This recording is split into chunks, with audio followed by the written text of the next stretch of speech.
Welcome back to the show, everybody. Today's a special one. SEC versus Ripple case. The ruling is in. Some are saying it's over, but is it? Somebody roll that beautiful intro.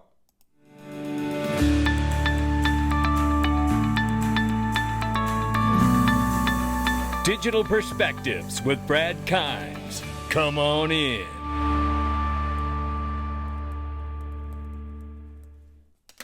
All right, welcome back, everybody. You can follow us on Twitter, YouTube, and digperspectives.com for exclusive content. Right now, $2.14 trillion market cap for crypto. The market is up 1.9%. But boy, are you going to find out that the case ruling came in. Watch this one.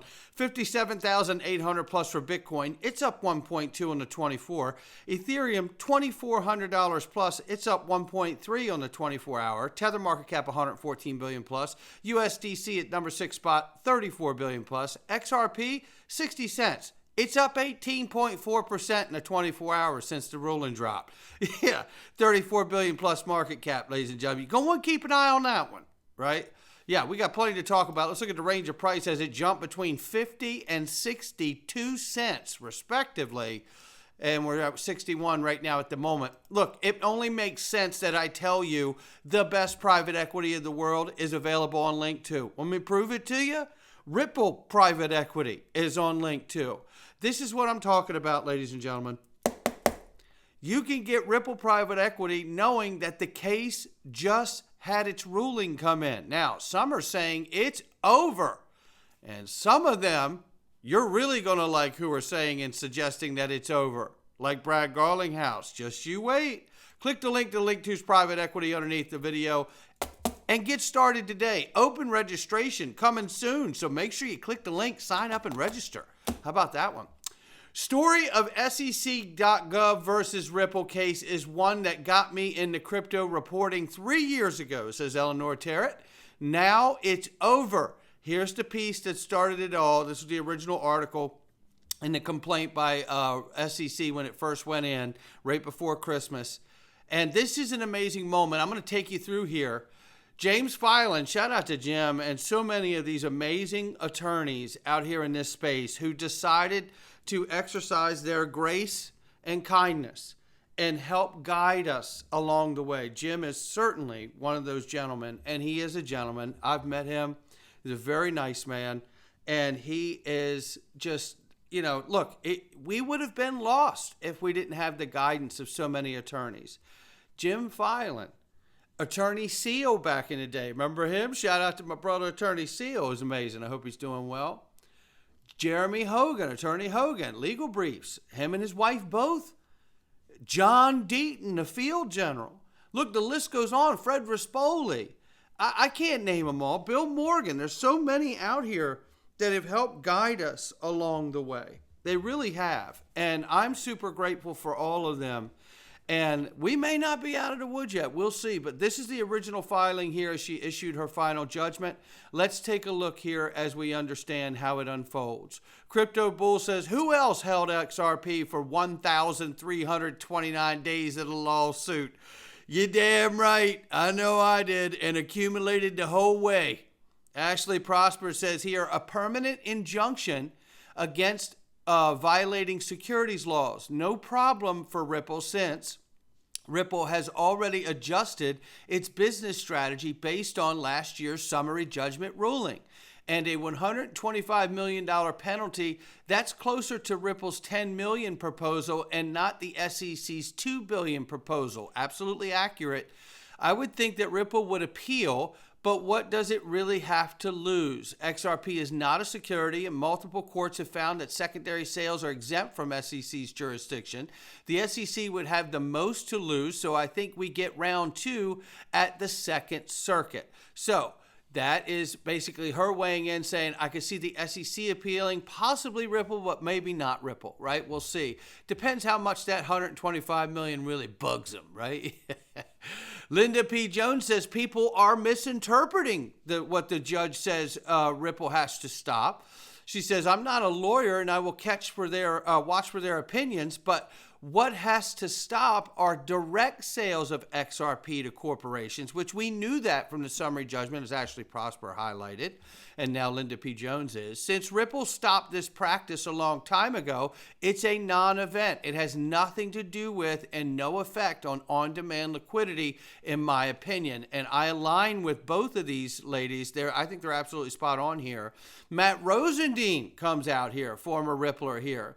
And this is off of Scams Detective right here, which we know is a piece of garbage of a human being. That word is out for a long time. Yeah. But nevertheless, Ripple Labs, Inc. is permanently restrained and enjoined from violating Section 5 of the Securities Act. They cannot sell XRP to institutions any longer. See, this is the problem. Some people should be wearing a helmet in a short bus, right? That's what they should be doing. But the reality is we've known that since summary judgment. Hello, remember the partnership between Uphold and Ripple, so that wouldn't happen and they could still continue to sell to enterprise companies facing solutions and institutions? Well, of course we all remember. He doesn't. Matt Rosendine remembers. He said, misinformation alert, this guy is ignoring an important caveat in the absence of any applicable exemption. Ripple is not barred from selling XRP to institutions. That's exactly right. And Matt Rosendine again on Yassin Mubarak's post, what does stop and further violations of security laws mean? Asking Eleanor Terrett. Matt comes in and says, it doesn't mean that Ripple can't sell XRP to institutions. It means that they must disclose future sales and claim a federal securities exemption with an SEC filing. This does not apply to programmatic sales where their identity as a seller is unknown to the buyer. And I think Matt has put the most succinct clarity to the verbiage here, how to understand this. They have to file a securities exemption. And in fact, I think Jeremy Hogan even went on further to say there's like 3 or 4 different pathways they can move forward here, not just a Uphold Ripple relationship, but they could file these exemptions and go ahead and sell to the institutions. It's just they didn't file paperwork. That's really it, right? And this is a no-brainer. It's over. Jeremy Hogan says it's over. The SEC versus Ripple case has been quite a journey. Thanks for sharing it with me. $125 million penalty and a generic injunction order. This is a big win for Ripple, no doubt about it. Have a wonderful day. We'll get back to him in just a second in this thread. Eleanor Terrett says, I may be being a little too optimistic by saying putting an end to the case because I guess you could never rule out an appeal with the SEC. But the ruling marks the end of the Ripple case at the district court level. And this is the way to understand that. And that's exactly right. She's got it right here. And let's keep going because Brad Garlinghouse says this, alluding to the fact that it's over. He says the SEC asked for $2 billion and the court reduced their demand by 94%, recognizing that they had overplayed their hand. We respect the court's decision and have clarity to continue growing our company. This is a victory for Ripple, the industry, and the rule of law. The SEC's headwinds against the whole of the XRP community are gone. Now, that doesn't say we're not going to appeal, but it does say the ruling as is, the headwinds against us are gone.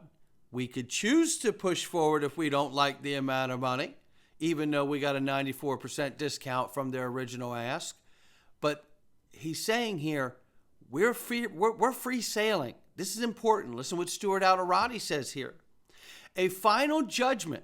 The court rejects the SEC's suggestion that Ripple acted recklessly, and she reminds the SEC that this case did not involve any allegations of fraud or intentional wrongdoing, and no one suffered any financial harm.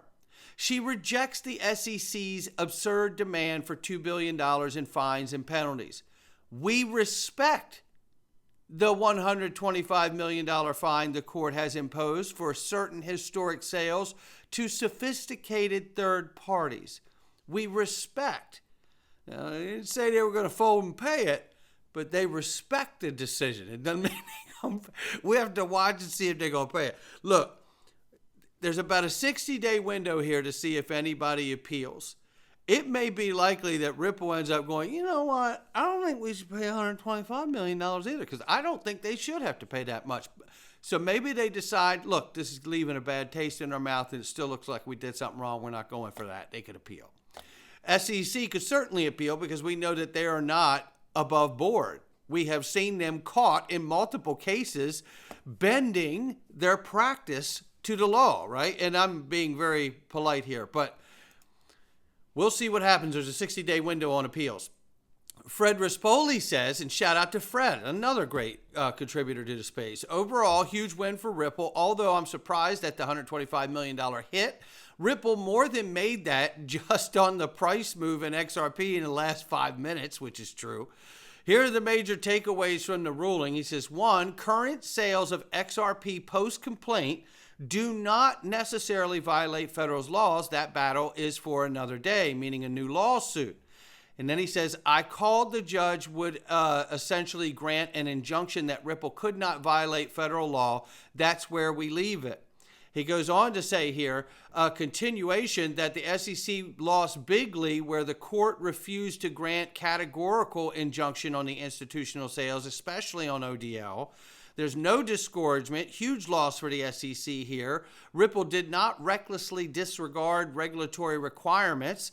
And then it says, post-July 13th conduct by Ripple, institutional sales do not rise to the level of blame shifting. I called NetBurn expert rule was never going to be decided in a way favorable to Ripple. And 7 is today starts the 60-day countdown to the deadline to file an appeal. That's where we're waiting to find out now, right? Is it truly over? Well, coming back to the comments here, there's some great questions and responses here by Jeremy Hogan. So let's take a listen here. Shout out to all the XRP lawyers like Jeremy, John, James, who helped Ripple community win this huge case. There's no doubt about it, and understand it the entire way as we move through it. And he says, will always be some of the best memories. He said, made good friends and learned so much. And then he thanks him. Fred Rispoli, overall, huge win for Ripple and the XRP Army, baby. He says, hey, Fred, thanks for your insights. And then down here, thank you. Lunch on me if you ever in my neighborhood, to Baba. And down here, Jeremy, can Ripple still sell XRP on the open market every month when they release their escrow? Great question from Ripple Van Winkle. Jeremy Hogan, yes, by blind sales, yes, which means they can do that directly through an uphold if they want to, right? Oh, don't forget about that relationship. It's big. And then he says, legal brief video, Jeremy. He says, laugh out loud like there's not a need for one. Mark Fagel, former SEC. Now everyone can start speculating as to whether the SEC will appeal. Won't know for a couple months. He says, we can start speculating now. By the way, thanks for your input on the case and also the music suggestions. Yes, I will say, as much as I disagree with Mark Fagel on a lot of these things in this issue of the case, which is obvious, Mark is a great music buff and he has some excellent music sensibilities and tastes, no question about it. So thank you to Jeremy and all of the lawyers, including John and James and so many others, Freddie, and so many others that have just helped understand this along the way. But let's look at Chris Larson's response here. The SEC's unhinged campaign against us is finally over. Let's all hope this ends this administration's war on crypto.